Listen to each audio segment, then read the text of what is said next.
गौ माता की पीड़ा से जूझ रहा है। लंपी नामक बीमारी का माहौल जो बन रखा है और लंपी बीमारी से लाखों गौ माता शिकार हो चुकी है। प्रयास सबको करना चाहिए। जो व्यक्ति के पास तीन ताकत है, तन मन और धन। सबसे पहली ताकत है तन और दूसरी ताकत है धन और तीसरी है मन। मन है उसके हारे हार है, मन की जीते जीत। और सांडवा में गौ माता आजाद गोवंश सेवा समिति और श्री राम गौ सेवा गौशाला के संयुक्त तत्वाधान में आयुर्वेद रोटियों का भोग लगाया जा रहा है। और हम भारत के हर गांव में ये संदेश पहुंचाना चाहते हैं कि अगर सांडवा का युवा सुबह उठकर 4 बजे ये प्रयास कर सकता है तो आपको भी करना चाहिए। ये काफ़ी युवा है हमारे साथ, हम उनसे बातचीत करना चाहिए। हमारे साथ सेवानिवृत्त फौजी साहब है। फौजी साहब, क्या लोगों को संदेश देना चाहेंगे?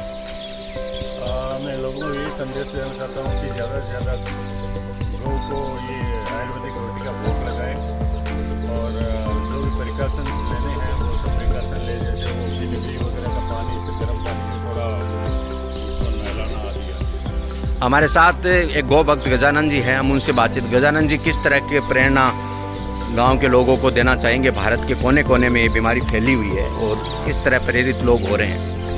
जय गौ माता जय गोपाल। मैं सभी से ये कहना चाहूँगा कि ये जो आयुर्वेदिक रोटी है ये इसकी प्रतिरोधात्मक क्षमता बढ़ाने के लिए बहुत ही कारगर है और हमारे गांव से इसकी शुरुआत हुई है। आज हमारा ये प्रयास है रहा है और लगभग हमने पूरा गांव कवर कर चुके हैं। थोड़ी बहुत 1-2 गलियाँ हैं, वहाँ पे हम जाएंगे।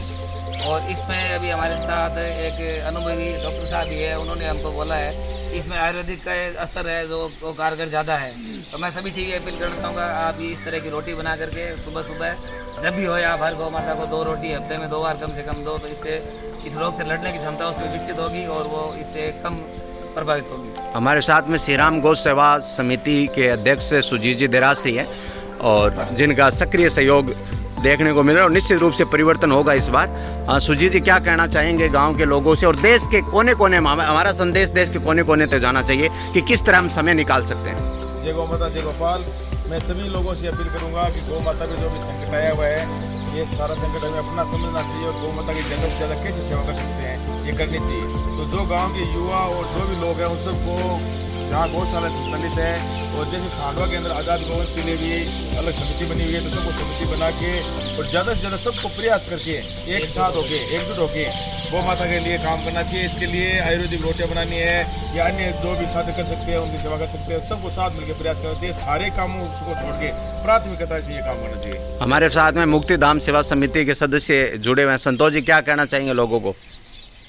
लोग ना ये कहना चाहवा कि गौ माता पर संकट आयो है और घणो लंबो संकट को नहीं, थोड़ा टाइम निकाले गौ माता के लिए दो और गौ माता ने संकट उबारो। सुबह उठने वाली समस्या रही वीरो कहीं उपाय था? बेगा सो फोन स्विच ऑफ कर दो शाम 8 बजे। हाँ, और फिर सुबह बंद रखो। सुबह बंद खोल लो। बिल्कुल, सभी लोगों से ये अपील है आज़ाद गौ सेवा समिति से जुगल प्रजापति की कि सभी लोग प्रयास करें और सकारात्मक संदेश को आगे से आगे फॉरवर्ड करें। जैसे हम हिंदू मुसलमानों के जो संदेश आते हैं जिसमें नफरत भरी होती है, हम जिस प्रकार फॉरवर्ड करते हैं उसी तरह से संदेश को भेजते रहें जिससे लोगों में प्रेरणा बढ़े। हिंदू मुसलमानों के संदेश न भेजें, किसी के खिलाफ गलत बात है जिससे नफरत का माहौल हो, ऐसी बातें आगे न फैलाए। सेवा की भावना उसे आगे फैलाए। सोशल साइड का यही महत्व रहेगा। जय गौ माता की, जय हिंद, जय भारत। हमारा चैनल आपको अच्छा लगे तो सब्सक्राइब करें, लाइक करें, सब शेयर करें। Thank you. Now please like, share and subscribe and don't forget to